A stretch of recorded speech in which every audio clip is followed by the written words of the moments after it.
Zašto je toliko teško pustiti? Zbog straha, srama, krivnje, ranjenog djetinjstva, zbog uvjerenja, navike.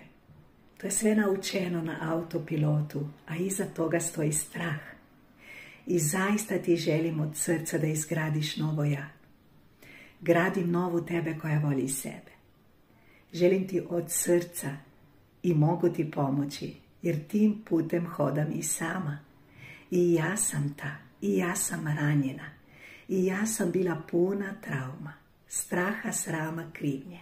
Stalno kriva da sam živa, kriva za sve što postoji, uvijek kriva.